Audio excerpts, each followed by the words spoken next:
we're going to do today. Actually, I should probably keep this out because we will probably have some late folks. We're going to try to jump right in. We're going to talk about Little Boy. So if you haven't already, please go ahead and pull that up. Or if you printed a copy for yourself, pull that out, whatever you want to do. Have that available to you. We're going to talk about that for most of class. And toward the end, we're going to talk about body paragraphs because that's your homework. All right. Much like we did last time, we're going to go through the 3 steps. We're going to try to get through the first 2 a little quicker. Those, of course, are, we got to read it first. So we're going to read it real quick. We're going to talk about plot. And then most of class is going to be attempting analysis at various points. Little Boy. The sun lowers on our backyard in Kansas, and I am looking up through the circling spokes of a bicycle, asking my father as mindlessly as I would ask if he ever saw DiMaggio or Mantle, why we dropped the bomb on those 2 towns in Japan. And his face goes all wooden, the eyes freezing like rabbits in headlights, the palm of his hand slowly tapping the arm of the lawn chair that has appeared in family photographs since 1945. The shadow of my mother thrown across it, the green Packard in the background, which my father said he bought because after Saipan and Tinian and Okinawa, I felt like they owed it to me. These were names I didn't know, islands distant as planets, anonymous. Where is Saipan? Where is Okinawa? Where is the Pacific? Could you see the cloud in the air like the smoke from Eugene Messenbaum's semi? That huge cloud when he rolled it out on the Highway 54 last winter? The hand is hammering the chair arm, beating it. And I know it's all wrong as I move backward on the garage floor and watch his eyes watching the sun in its evening burial and the spreading silver light and then darkness over the farms and vast flat fields, which I will grow so tired of, so weary of years later that I will leave. Watching then as I do now his eyes as they take in the falling rag of the sun, a level stare, a gaze that asks nothing and gives nothing. The sun burning itself to ashes constantly, the orange maize blackening in drought and waste, and he can do nothing, and neither can I. All right. Plot. Where do we start in this poem? Where are we at? Kansas. A little more specifically, where are we? Backyard in Kansas. Good. Who are our characters in this poem? Narrator and his father. Speaker, little boy, and his father. What important thing occurs between these 2 characters? There's a war. Well, the war occurs before the poem, right? To be as specific as we can. What happens in the poem? The little boy asks a question. Good. That pertains to that war. What's the question he asks? What happened to all those countries that he listed? No. What's the question he asks? Why Why we dropped the bomb on those 2 towns in Japan? Meaning, of course, what bomb? The atomic bomb. Hiroshima, Nagasaki. Yes. Julio? Yes. Sweet. Didn't want to be wrong. Well, I said I'd leave it out and then I didn't. Damn it. Hang on. I gotta find it now. That's us.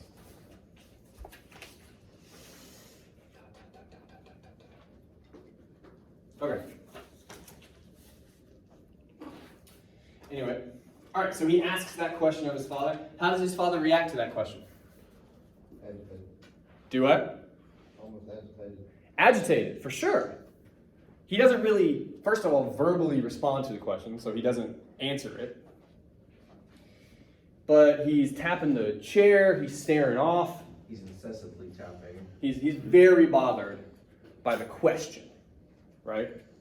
Okay, good. Then we describe that, first of all, at length. So it seems pretty important, this agitation. Damn near like right at the halfway point in the poem, we get a couple more questions. Where is Saipan? Where is Okinawa? Where is the Pacific? Who's asking those questions? The boy, again. I want to pause for just a second. Why is he asking those questions, do you think? What's that telling us?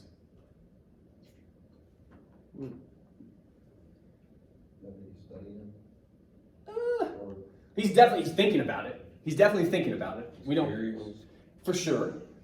But more than that, especially like if I asked you where is Saipan and Okinawa, you might guess Japan. And you might not. Right? You go, I don't know. But if I asked you where is the Pacific, how would you look at me if I asked that question? Be honest. Like something's wrong with me. Right? Why? Huh? It's a damn ocean. It happens to be the largest ocean. It's something that I'm assuming most of you, all of you, know. Like, I don't know where west is currently, but it's that way. That's where it is. You walk that way far enough, you'll hit it. The Pacific.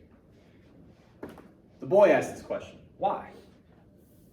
Because I don't think he's referring to the place, but I think he's referring to, He's for sure referring to the Pacific Ocean. I was more thinking he was referring to the campaign, but all right. No. What? He doesn't say where's Pearl. He says, where is the Pacific? Why does this little boy ask where the Pacific Ocean is? I feel like because he has heard his dad talk about these events. He's heard about it, probably all kinds of places. What's up, Rohan? Yeah, I was gonna say something along those lines that, You guys are overthinking this. Look. Why does this little boy ask where the Pacific is? It's very simple. Because he doesn't know. Because he doesn't know. Because he's a little boy and they don't know anything. That's why. That's important. Okay? This is something you guys take for granted, probably, again, because it would be strange if you didn't know, right? Because you're around about 20 or however old you are, you just find out at some point where the Pacific is. He's not hit that point yet. My son yesterday asked me how traffic lights work. Because he's 5. He doesn't know. Somebody taught you at some point. That's part of it. But it's an interesting question he asks. Where is the Pacific? I'm telling you, that's intentional. That's helping you as a reader understand a pretty important facet of who this little boy is.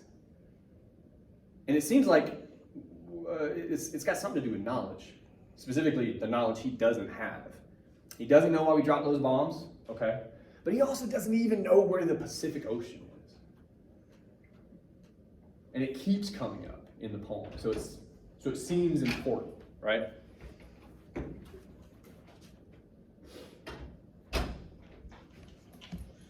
Gotcha. And I will move. I think you tend to sit there. I'll move my stuff for you. After that, we're kind of doubling down. He asks another question. Could you see the cloud in the air like the smoke from Eugene Messenbaum's semi, that huge cloud when he rolled it out onto Highway 54 last winter? What cloud is he referring to? Mushroom cloud. Very famous. If you don't know much about the atomic bombs, you probably know that image, right? He's I guess seen it or heard about it somewhere. He's asking about that too. What's he comparing it to? From a damn truck pulling out onto was it that big, Dad? Again, what's this telling us about the boy? He doesn't. No, no one Very knows. Anything. familiar with all these things. He's just Anything. curious. Well, he's curious, but that curiosity stems from a lack of knowledge. He doesn't know anything. Again, for some reason, the poem is showing us this. So it must matter. The poem has got to be thinking about that in some kind of a way. Knowledge. In this case, the lack of it. Okay? All right. We continue on. After that question, last winter, the rest of the poem is a single sentence. So it's kind of long. It's kind of thick to throw that many words at you without letting you pause, right? Mm-hmm. Does anybody have any kind of a read on what's going on in that last third? Any of it? Just like what's happening, literally.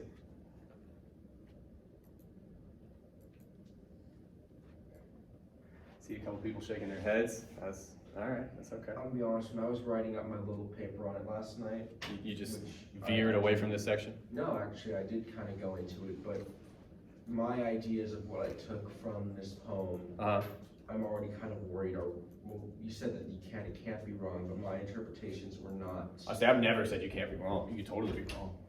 You're allowed to be wrong. You're allowed to be wrong. I misinterpreted something different from this Okay. poem. Well, we may talk about that at some point. Tavis? Yep. Making sure. All right. Well, that's okay. My last class didn't know what to do with that last third either. I think it has a lot to do with because it's so thick. Again, what I mean by that, it's just a lot of words at once. When you throw that many words at somebody in a single sentence, you are forcing them to hold all of it at once. It's hard. So we'll come back to that. But again, I don't think it's an accident that it's one really long sentence. So something must be going on there too, probably. Okay. What we got to do, and I'm just going to throw you in the deep end here for the sake of time, for like 60 seconds, I'm going to ask you to try. You might fail. That's okay. I want you to try to find anything that you think might be significant in this poem. These are the alarm bells we talked about last time, right? So, interesting language, line break, if you want to get real fancy with it, anything that seems odd, or just if anything extra going on in this poem. Take a literal minute. We're going to talk about it.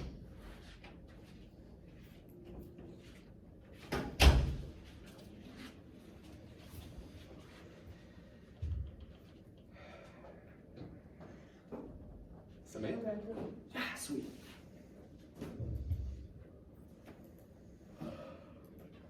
We're just looking over the poem right now.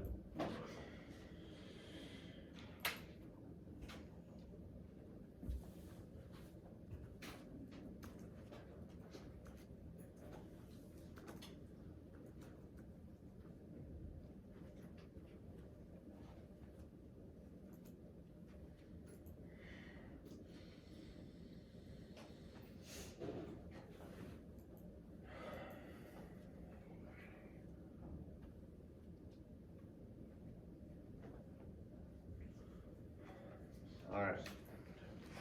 We'll go ahead and ask. Do you mind if I find anything? Make any discoveries? Yo, what's up? Speaker of the sun. Yeah. What do you mean by that? And the sentence that says, I will leave.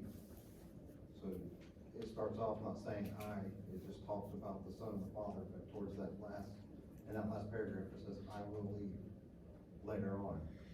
All right. What do you? Okay. Well, what are we saying about that? I'm not quite clear on you. That it's more on the lines of his dad's probably not such a warm person to be around. Quite possibly. Okay. And yeah, I mean, the speaker is the little boy. The speaker is the son, for sure. Okay. What else? Yo, what's up? Well, this is kind of a point that I focus on in my paper, but their crops are dying. Yeah. They're in the last couple of There's lines. nothing they can do about it. Yeah. There's a lot of, I always refer to it as apocalyptic imagery there at the end. We have the sun burning itself to ashes, the drought, the waste, the falling rag of the sun. Like we have a lot of apocalyptic, for some reason, destructive imagery there at the end, right? It's all packed in together. Yeah? What about that? Well, it could interpret a multitude of things. It could be an analogy for the bombs, or it could be, the way I took it, dang it, it's because I kept focusing it's because I already did the paper on this, and I'm frustrated now because I keep wanting to go into what I figured in my paper, but Okay. that goes further into the analysis. My interpretation of it is that this father clearly just isn't all there. Or that he hasn't set up the best lot for his family.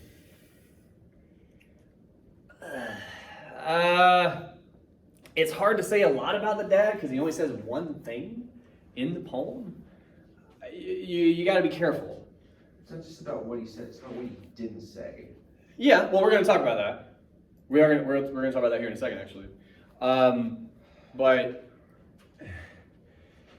we're gonna address what you're talking about, but we'll put a pause on it for right I now. think it's giving us somebody's point of view of the bomb, like towards the end. Well, and you touched on this. I think we are absolutely at different points in the poem, but definitely at the end, echoing what that might look like, right? Like, or at least the same level of destruction, you know? That's interesting. On that same note, I don't know if anyone noticed, Little Boy, title of the poem. Obviously, that's the main character here. Does that mean anything? It's also the name of one of the bombs. Yeah. The first bomb. They had a sense of humor back then. The first bomb they dropped on Hiroshima was smaller, so they called it Little Boy. Second was bigger, they called it Fat Man. They were funny guys back then.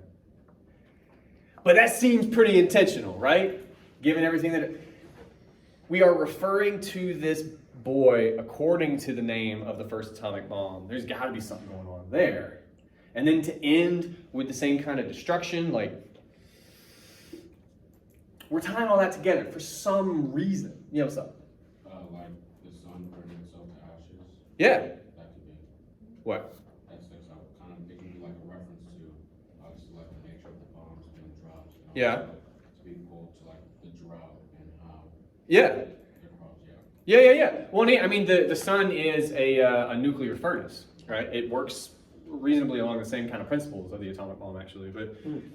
But yeah, again, all of this seems tied together. We're not gonna just now try to figure out how that is, but I want you to understand that it's absolutely going on, right? That's interesting.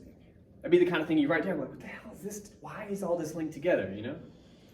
Good. All right. So what we've done, again, we did this last time with old men playing basketball. No old man sex this time. I told you we'd do something else. But we've laid out the beginnings of an inventory here. We got a couple interesting pieces, things going on. We don't know what to do with them yet, but you got to get that stuff laid out in front of you first, right? All right. I'm going to take us to I think it's the 5th line of the poem. I feel like it'd be almost impossible to talk about this poem and not talk about that question.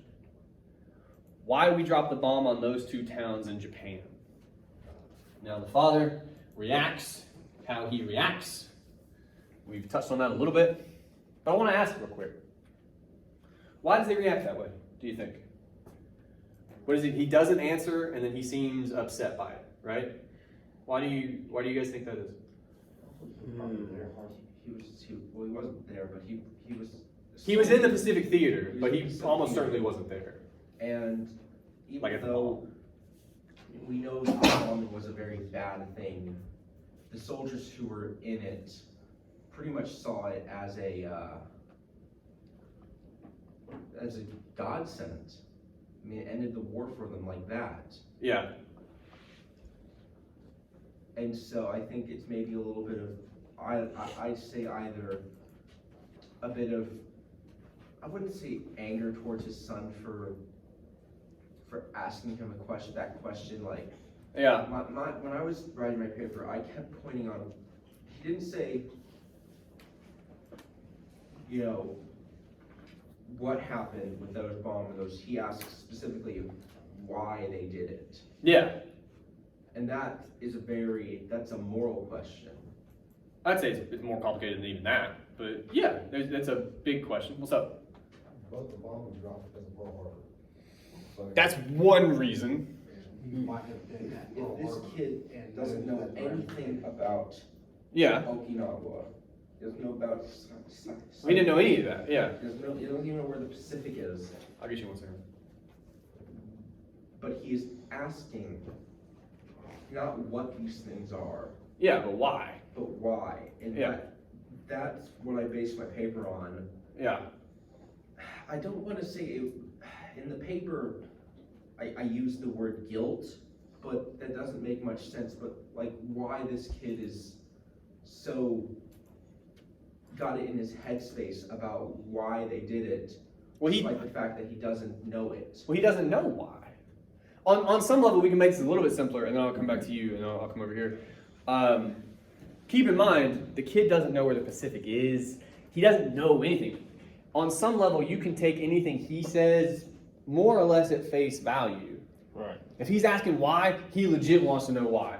Same reason he wants to know where these cities in Japan are. Same reason he wants to know everything because he doesn't know anything. So when he says why, he's not saying, "So, Dad, tell me about the moral implications." No, he's just like, "Why do we do it? Why do we do it? Help me." You know, 'cause he's a little I've come kid. to the conclusion that I am not a person who can understand poetry. Second day of class, dog. You'll be all right. Legit, it's Somebody okay. Immediately sees past things and tries to connect dots that aren't there. Well, we'll get there. I'm gonna return to you real quick. I'll worry we cut you off, and then I'll come here. Do you? Well, I was just saying that they dropped the bomb because of Pearl Harbor. He could've- That's one He reason. could have possibly been there or just been, devastated by what had happened at Pearl Harbor. Well, we don't know that he was at, and pretty unlikely he was at Pearl Harbor. But if he had some effect because of the bomb drop from Pearl Harbor. Well, again, we didn't just drop them because of Pearl Harbor. No, not, but it was one of the main causes. It was one of the, I guess, more famous impetus for us getting into the war. There's a bunch of reasons why we dropped bombs. Here, we'll do it like this. If I asked you guys why we dropped the bomb on those towns in Japan, what would you say? War. War? Just war. And You pick up a microphone so you can drop it. That didn't work quick. If it wasn't At best, it was Yeah. at best it was a necessary evil. At worst, it was just to show off to the Soviet Union our power. Okay. So you're gonna say that to a 5-year-old? No. Well, obviously not. If we're just saying that this is from like a 5-year-old asking us, Yeah. I just say, the Japanese did something bad to us. Okay. And we showed them what happens when you do that, motherfuckers. Is that? Basically. How do you think the 5-year-old would respond to any kind of response like that? I was 5, I'll be like, what was the bad thing that they did? There'd be more questions. Yeah. Yeah. There'd be more questions. You've entered into a rabbit hole where you're gonna have to explain some of That's this. why I don't like 5-year-olds. Okay. No disrespect to your kids, He's cool. You'd like him. but they do kind of do that. Yeah. That's how you learn. Trust me, I was exactly that kid when I was younger. That's- All right. Well, look. That's how you learn stuff, right? That's. I think that's part of what. Because again, so much of this poem seems to come back to knowledge and the fact that the boy doesn't have it. He's trying to get it. Why doesn't the dad then? He would probably know that there's more questions coming. So why doesn't he answer at all? It would suggest he doesn't want to have that conversation, right? Could bring up bad memories. Maybe, but why else? Why didn't he want to talk to this kid about it? He wants to save the kid's innocence. Once Yeah, the kid learns more right. about it, he's gonna like pick a side. 5-year-old's not ready for that shit. Exactly. Yeah. It's not ready for the dark truth. Real quick, because a lot of this is coming out, you guys are being very vocal, which is good.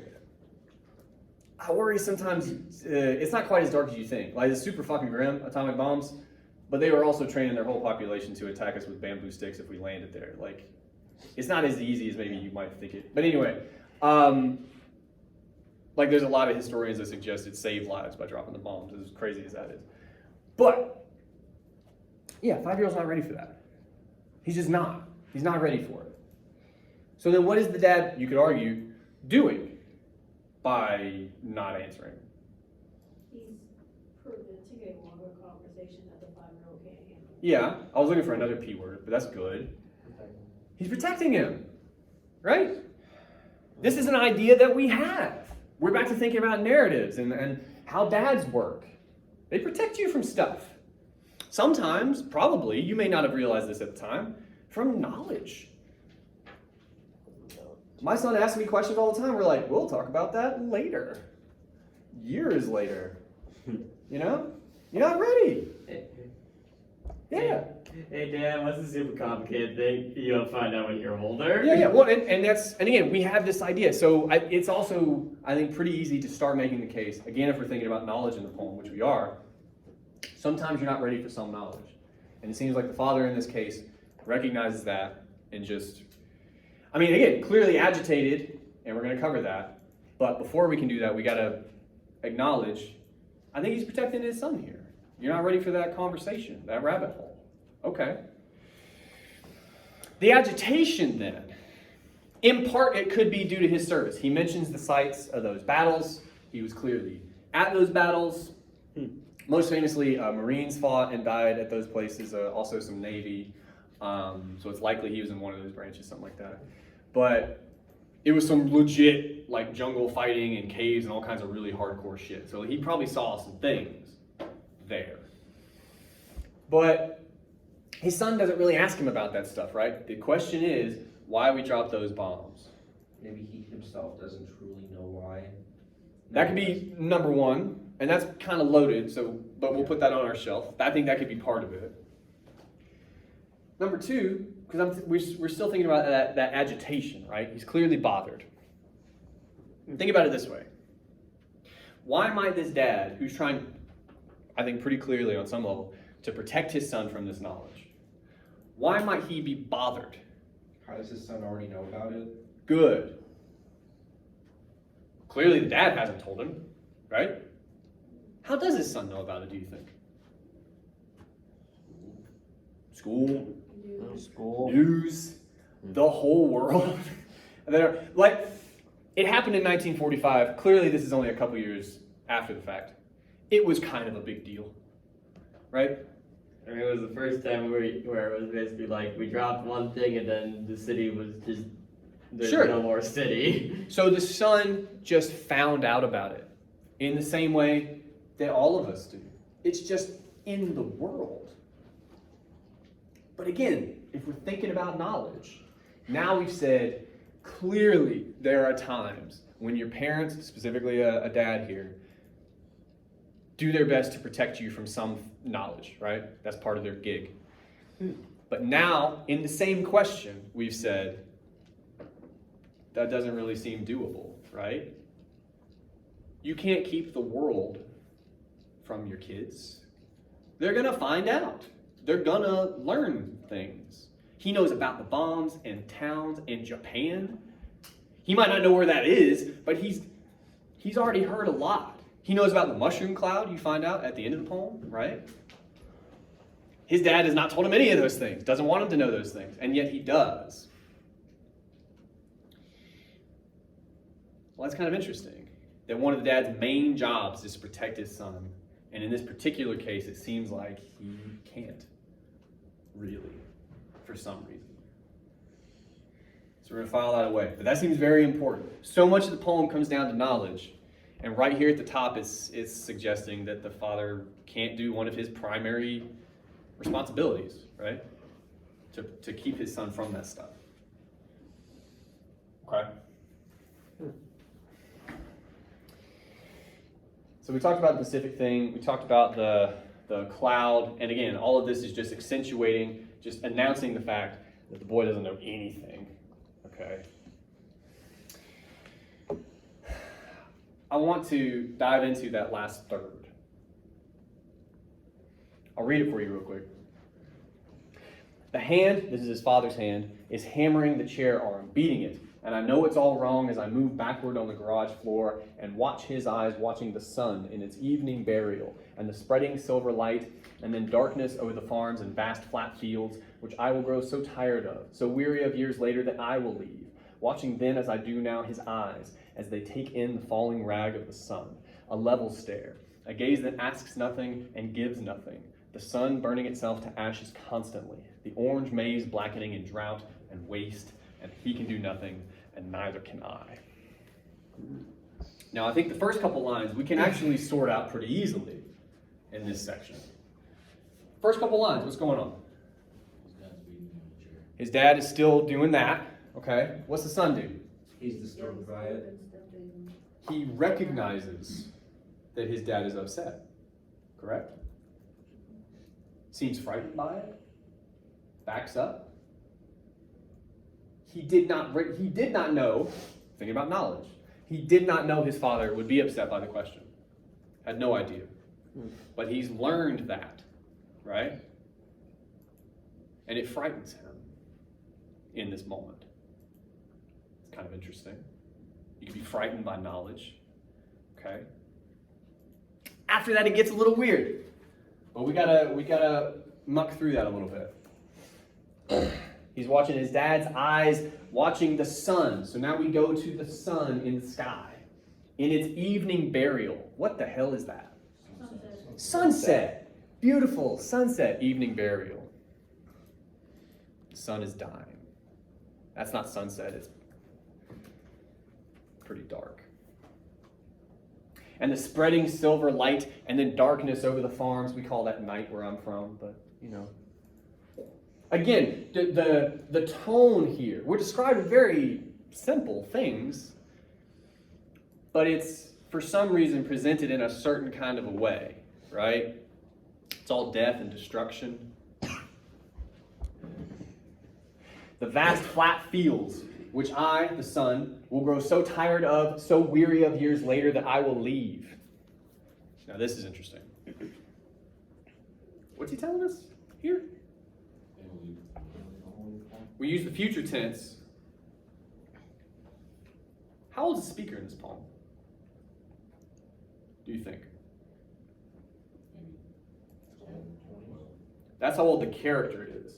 The speaker. Oh, Why do you say he's older?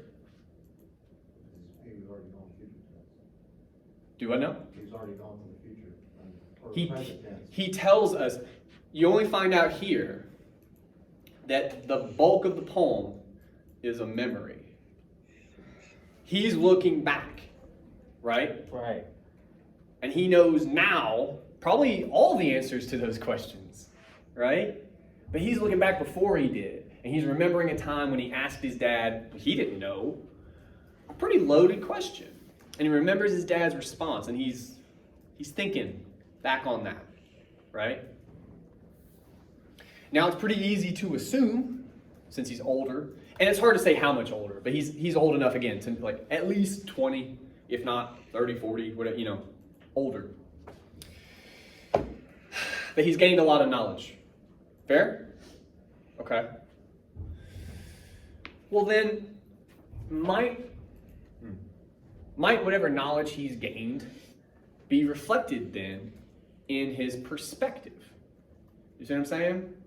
The whole end of the poem, as we said earlier, is apocalyptic. Evening burial, the falling rag of the sun. We mentioned the sunset twice. Both times it's borderline horrific.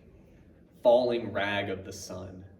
Just an ugly, thing out there. Burns itself to ashes, the orange maize in drought and waste, all this destruction. And he can do nothing and neither can I, is the last line of the poem. I have a couple questions. Number one, again, he's older. Clearly he's learned some things. How do you learn things as you get older? This is one of those weird things you take for granted, but it seems like we're thinking about it in the poem. How do you think this boy, or again, you can reflect upon your own experience, how do you learn as you get older? Reading. Reading's part of it. What'd you say back there? Is it experience or your peers? That's a real fancy way to say what? Other people? Yeah, well, you're focused on, what's experience? What is that? Things you go through. Just living. That's all it is. You're just alive for a while, and as a result, you learn things. Right? That's really all we're saying? The passage of time. You gain this knowledge. But again, we said at the start of the poem, the father wants him to protect him from that stuff. Well, he can't do that because you can't escape the world. But another reason he can't do that, he's gonna experience that world.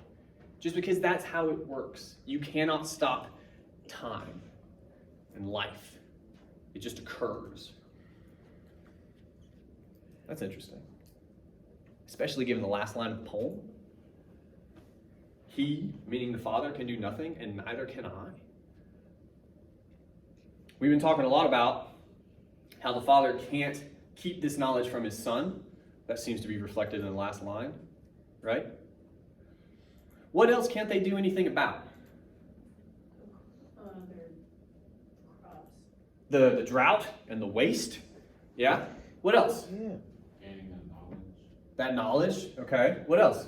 There's a couple things. The bomb has been dropped. Oh, that's interesting. Yeah. You went next level real quick. I was trying to lead us there, but that's okay. No, you're good. You're good. Okay. We'll do the first thing first, and then we'll come back to that. We, meaning us collectively, but also you on your own, can't do much about drought or waste.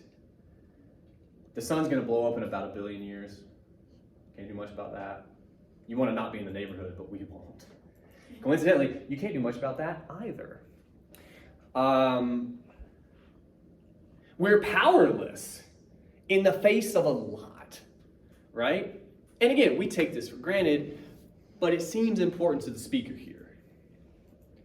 There's so much about the world. Natural processes is much of what we get there at the end. Chief among them, you don't have power in the face of that. It's too much bigger than you, right? But also, the way he phrases that question, this is what's called a segue, and I'm glad you set us up. I was going to get us there, but you got us there quicker, so thank you. Let's go back to that question. The boy asks why we dropped the bomb on those 2 towns in Japan. Why we did it. What's that imply, that phrasing? That we are at fault. Sure, but there's a reason you're doing it that way, and it's not worth getting into, but you guys have been taught so many things, you gotta put that to the side for a second. Before you get to questions of guilt, what's it imply? Why we dropped the bomb?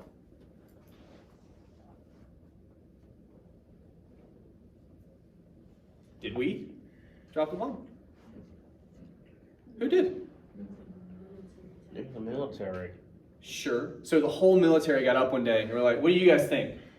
Jeff, you want, yeah, fuck him. That's how it went? Who dropped the bomb? The guys on the plane, the Enola Gay?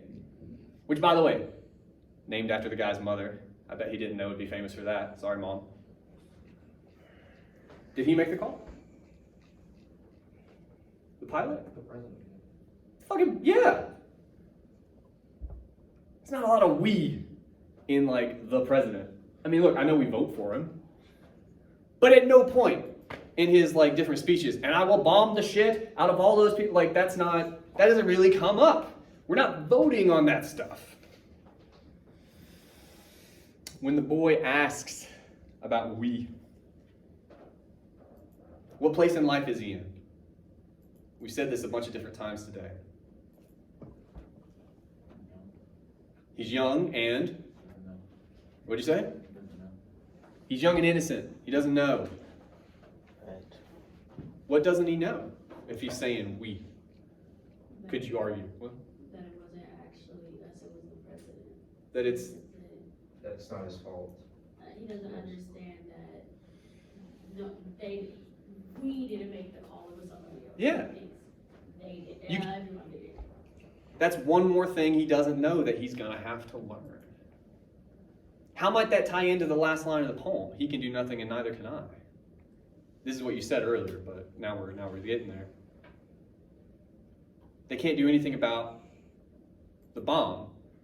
Number one, they can't do anything about the fact that it happened. But even before that, if the little boy or his father had stood up in town and be like, we shouldn't be doing this, no one would care. Right?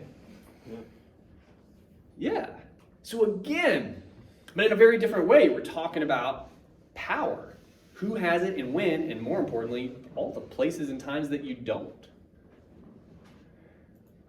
Interestingly, what time is it, by the way? When we get out of here? 12:15? Yeah. Okay, sweet. We have plenty of time. Just making sure, because I lose track.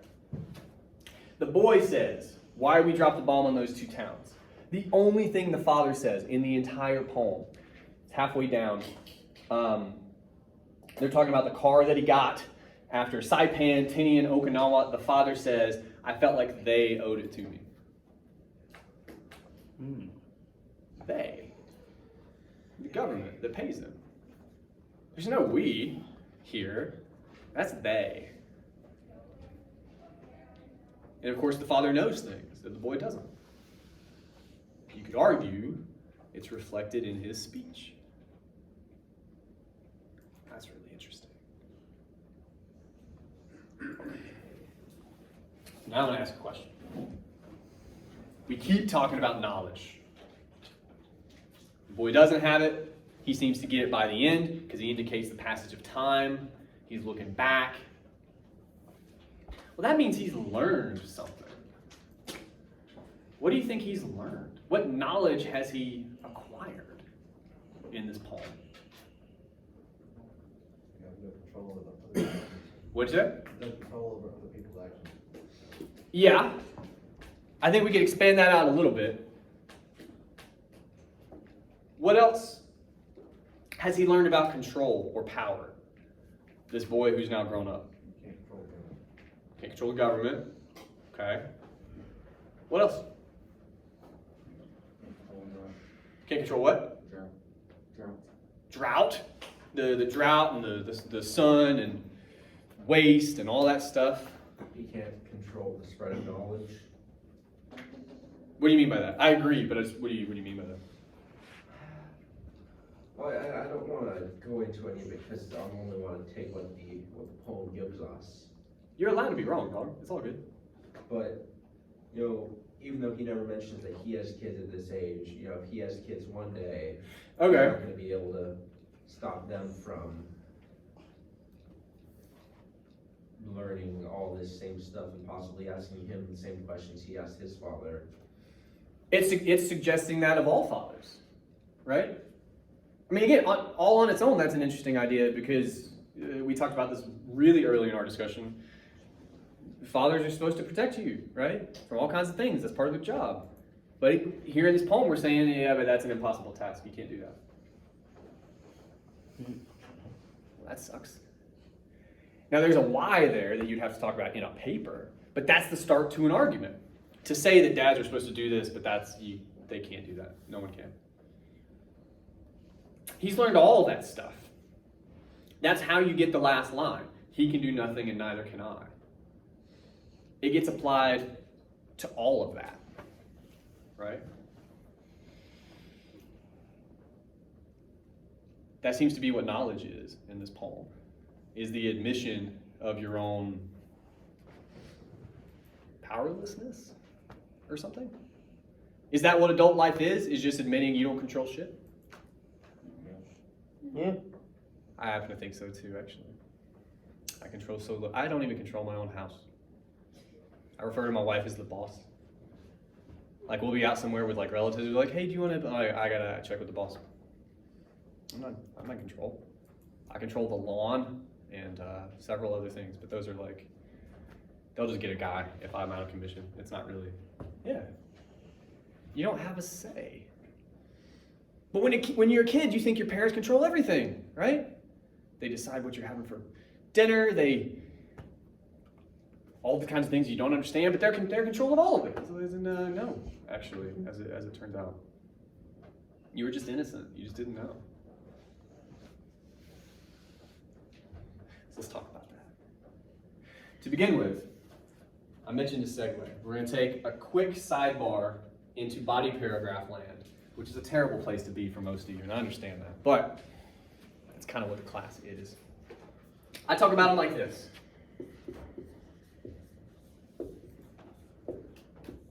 I use the three eyes. And they are thus.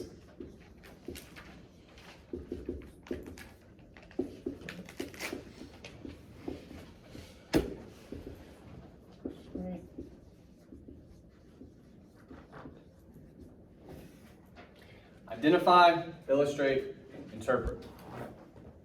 This is every body paragraph, right? Identify. This is where you identify for me whatever your argument in that body paragraph is. Okay? You will oftentimes hear this referred to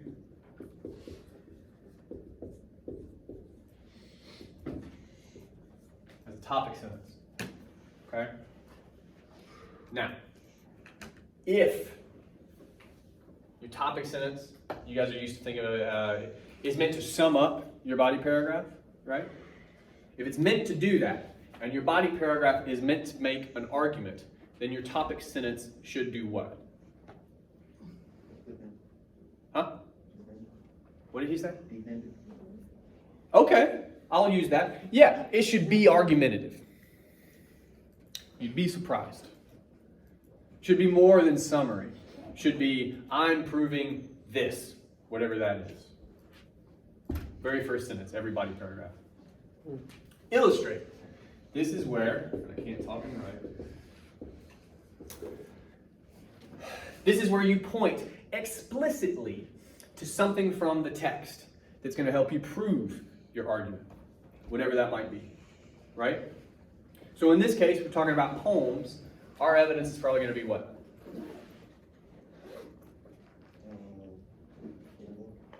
What? Like, what are you going to pull out of a poem to prove something? A quote. Quotations. Probably not a whole stanza.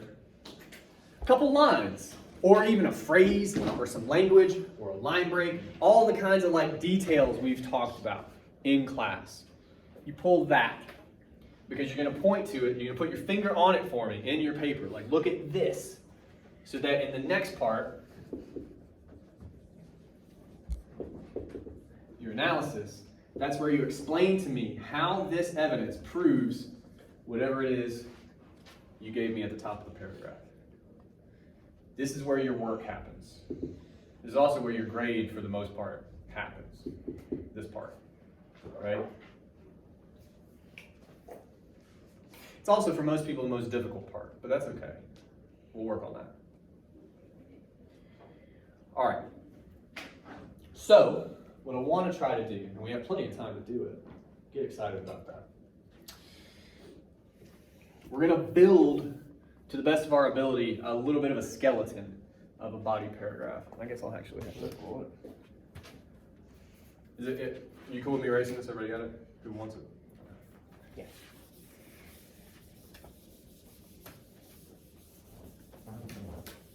All right. So, body paragraphs. Best place to start is not with the topic sentence. Does anybody have an idea as to why that is? Why you, in most cases, don't actually start with a topic sentence? What's the topic sentence meant to do?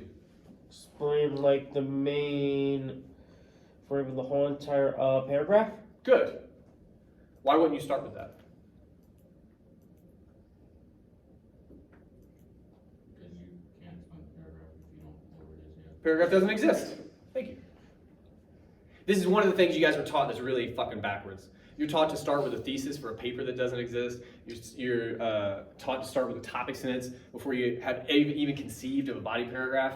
Sum up what doesn't exist. Good luck. Yeah. So, the way I teach it, you start with evidence. Same thing we did last class, same thing we did with the first half of this class. You start with something interesting. You're not even necessarily sure why, but you're going to write it down, you're going to cite it for me, and then you're going to take a swing. What is important about this? What might I have to say about it? That's how your analysis starts, okay? I'm going to help us out a little bit for the sake of time. I'm going to pick something that we've already talked about, but it's pretty important in the poem.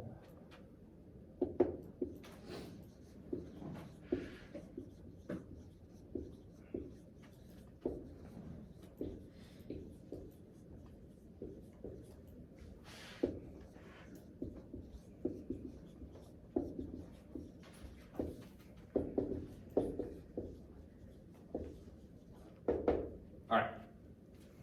So a couple things. Number one, why we dropped the bomb on those 2 towns in Japan. I'm going to very, very quickly show you how to cite lines. All right. I think you guys know most of this. For instance, quotation marks. I just assume you know to do that. If not, best of luck. Line breaks. You do a slash. It's hard to see on the board. It'd be towns, space, slash, space, in, okay?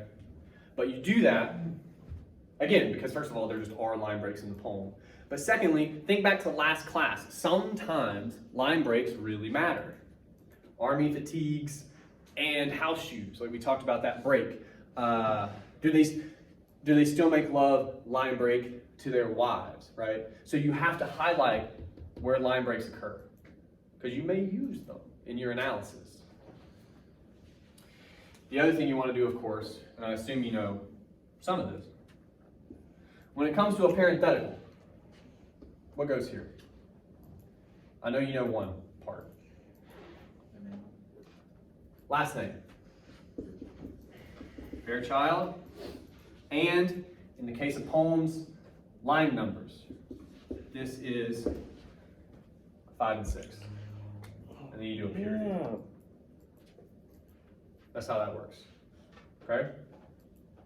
The other thing you need to do when you're quoting, we got to provide some context. So, if we want to introduce the quotation, why we dropped the bomb on those 2 towns in Japan, what information does our reader need to understand how this occurs?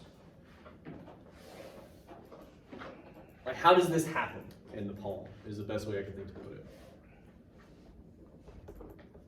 The child asking the father. Good. That works for me.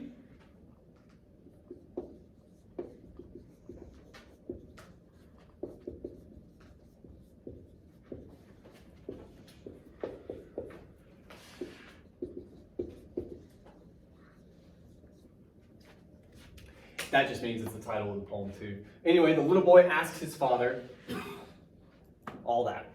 That's great context. You got who said it and to whom. Perfect. After this, once you have the context, the properly formatted quotation, all that jazz, then you can start to think about analysis in the next part. What could we say about this quotation, do you think? Why we dropped the bomb on those 2 towns in Japan? We talked a lot about it. What's something worth pointing out, do you think, about these lines? That is bothered the father. Okay. Agitated.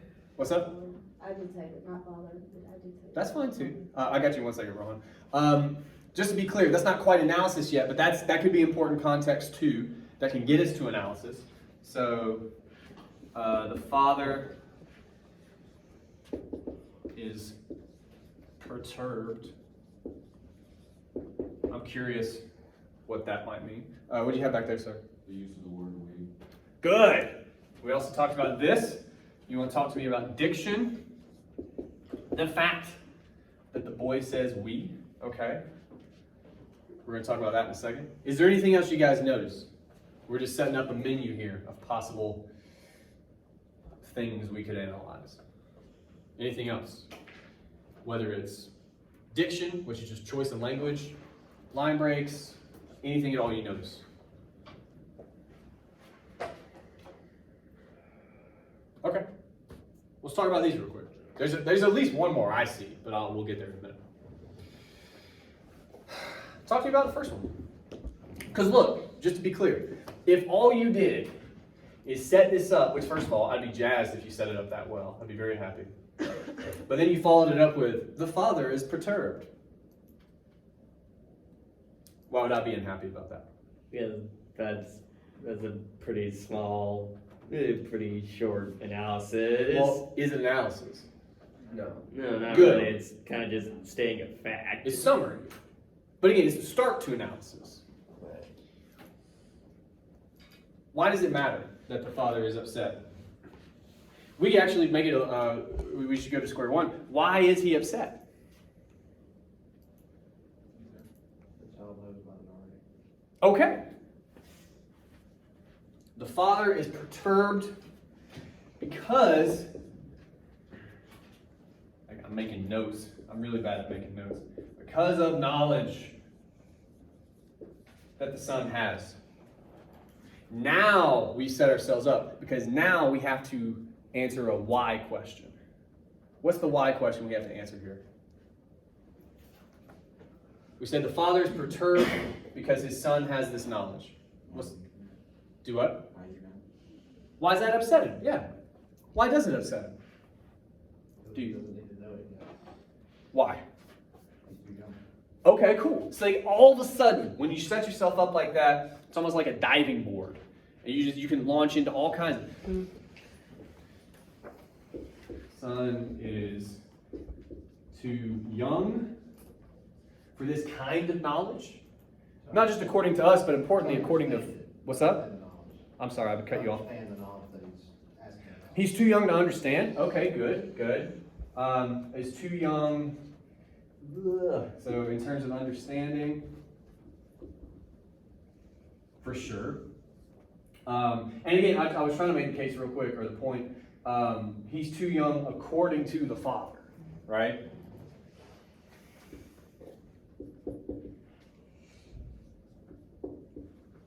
Sure. We made another point along those same lines. I'm worried video can't catch all that. We said this near the top of our discussion. If the father feels he's too young and he's perturbed by the fact that he knows it, why else is dad bothered by that? What does dad feel like he's supposed to be doing in this case? Good. And we know that because he doesn't answer, right? But we also know, given his reaction, that he knows that he's already kind of failed, right? Yeah.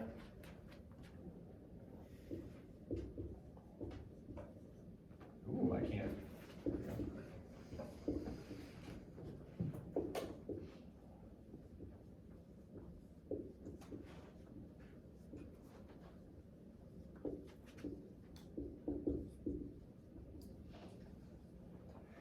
Okay. Cool. So like already we're headed in a direction. We're answering why questions, which is a good sign. We're starting to make arguments. Oop. Very fanciful ringtone you have there. Why? I'm trying to think of a good way to answer or ask this question of you. What do you think we might be driving at? We're trying to the best of our ability, and it's a hard thing to do on the second real day of class, I will grant you. What are we kind of driving at? What argument might we make out of this direction we're heading in? We're saying something about knowledge. We're saying something about fathers, it seems like. What are we saying about the relationship between those two things, do you think?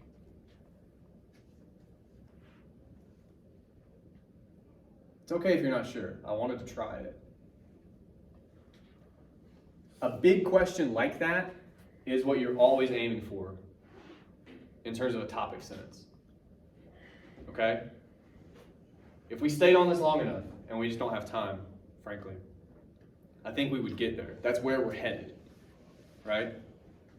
But in terms of the essay questions you guys are maybe used to getting, one big question, it'd be a thesis, it'd be a topic sentence because it'd be part of that thesis. This argument is,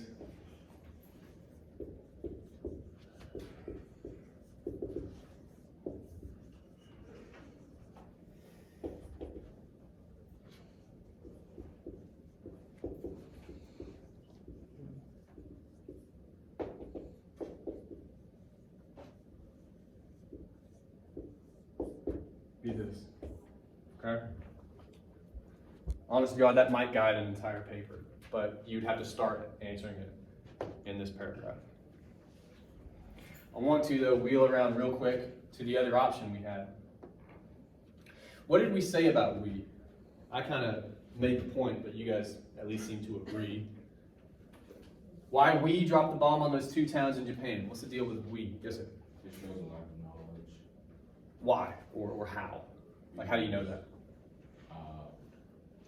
It's not necessarily like the country as a whole that dropped that bomb specifically, and it wasn't as unanimous as a choice as the child's presenting it to be, Okay. Well, and 2, and it's important that he's a child. Why? because he doesn't. Doesn't know anything, right? Good. So,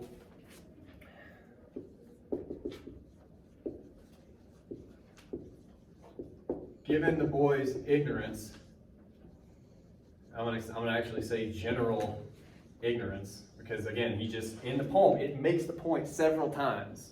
He doesn't know anything at all. Given this,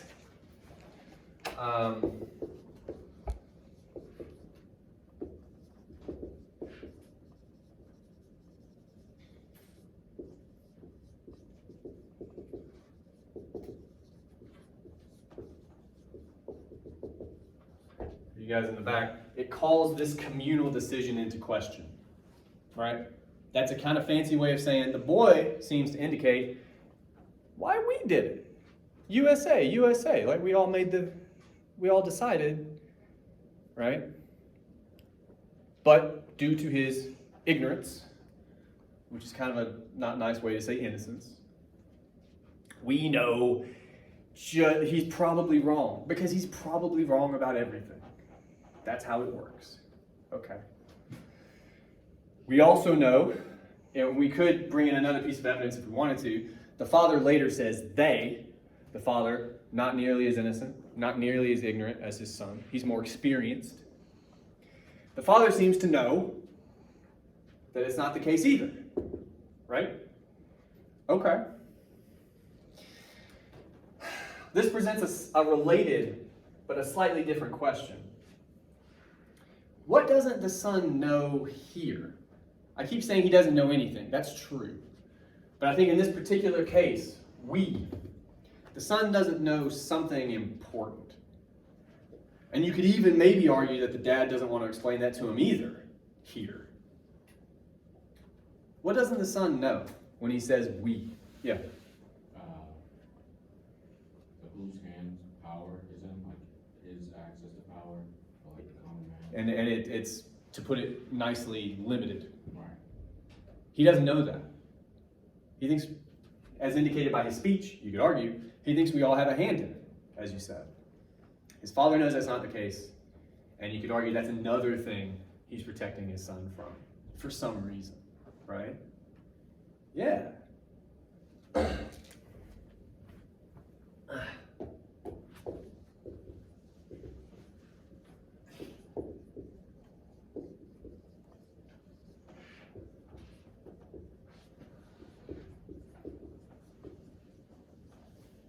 He protects his son from the knowledge that he fundamentally lacks power in the world.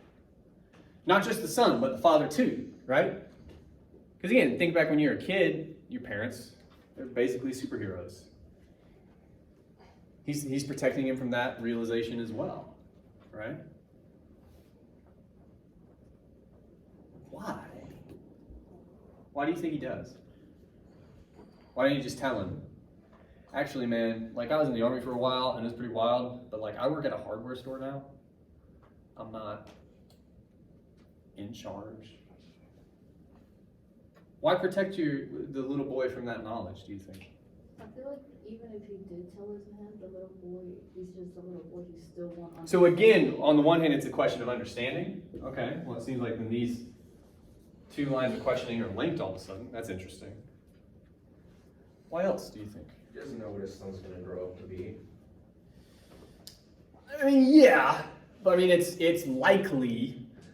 There's no reason to squander his missions of hope. We're talking about killing hope. I like that, but let's be very clear. I think we'd all agree that little people are hopeful. And I think, weirdly, we're kind of saying Dad's trying to protect that here. I like that too. But we're also saying, what is that hope grounded in? What allows the little boy to be so hopeful? Ignorance. Ignorance. Dang it, man, can I just write a new paper at this point? It's homework. I don't give a shit. You probably will not even write about the poem you wrote about. Like, these are reps. Nothing you do in homework is final. This is like legit, like shooting threes for an hour in the gym. If you miss a bunch, fine. Like, you keep doing it and you get better. I'm not worried about it. One argument, though, we've arrived at here is that hope is founded in ignorance. You're only hopeful because you don't know how the world works, is sort of what the father would say. That's a topic sentence. That's rough. That's a topic sentence. Yeah. That's an argument you'd have to prove. And we, in note form, crazy note form, kind of just did. That's what you're trying to do in the paper. And look, this is a body paragraph that we kind of started to figure out. We may or may not, I'm not saying you have to do both of these things together. You possibly, probably could. But either one would be fine. Either one is a cool direction to head in. You figure out a body paragraph. After that, now we're thinking about, for instance, hope and ignorance and knowledge. You think about some other part of the poem. Can anybody think of any part of the poem that might relate to what we're saying about hope or ignorance or knowledge? You think about any other lines for us? I feel like I saw your... Okay, go ahead. Oh, the he can do nothing and neither can I? Yeah. Seems very hopeless. It does. It does. And importantly, that hopelessness arrives years later, right? Yes. What we would not want to do necessarily is in one paragraph prove hope springs from ignorance, and then in the follow-up paragraph prove hopelessness springs from experience. Like, that's just two sides of the same coin, right? But what I will tell you is, I think your instincts are right. That kind of leads to that other line. What else does that line talk about? It's not just hope or innocence or experience. What else does that line talk about? Talks about things that, if one talks about moving on, and the other talks about things that you can't change. Okay. Janae, is your hand up? I can't tell. Okay. You're good. You're allowed to. I'm just, When you say you can't change a thing, what are we talking about? Is your hand up right there? Lack of power. Power. Yeah. What you might do in a follow-up paragraph, if you're going to pull that line, now you're thinking about what power has to do with it. What it has to do with knowledge or experience or something like that. That's a second paragraph all of a sudden. See what I'm saying? Now you got two paragraphs. Now you're building a paper type of thing. That's how this stuff works, okay? And again, I will underscore this because you guys are looking at me right now like you believe me, and you will not do this shit when you leave. Details. Details are what matter, right? We focused on the fact, like I know it seems general, but it's a specific aspect that the Father's perturbed. We focused on that when it comes to this line, and it gave us a whole direction. Then we focused on a single word, and we just went off, right? You have to pick specific elements. If you talk about the poem as a whole, or even a whole section, you will not be able to do it. Your brain will just go, ugh, and you'll just kind of summarize and sort of maybe analyze a little, and you just kind of dip out. It doesn't work. You have to use details. You have to. We didn't even talk about, we didn't have time, which is great. We didn't even talk about this. I think it's interesting that we break on towns. And then we don't call them cities, we don't call them targets, we call them towns. I don't think the kid knows yet. He doesn't. He doesn't. But to him, that's just two more towns in Japan. That implies some things that we don't have time to talk about right now. And I'm not saying any part of this paragraph that we've built. That'd be another paragraph, perhaps. But there's more meat on the bone, is the point I'm trying to make to you here. And it's always details. That's how it works. Next time. Body and soul. It's a little bit longer. It's 3 pages or something like that. None of these poems are long, but give yourself a little more time. Also, I'd actually like to underscore for you, if sitting in today's class, you were like, damn, there's a lot more in this than I thought, maybe give yourself more time to read. I happen to know that most of you, when you read these poems, and I get why, you read them right before class, right? It takes you 5 minutes. What that means is you're going, got it, and then you do not think about it at all. Spend more time with it, right? And if you notice something, if you notice a line, think about it some. Write it down. Do you notice language, all the stuff we're doing? That's how you figure this stuff out, okay? Body and soul next time. You also have a body paragraph due, not in note form. I want full sentences. I only write this way on the board because it's a board. And that'll be due for, oh hell, what's today? Be due Monday. Sound good?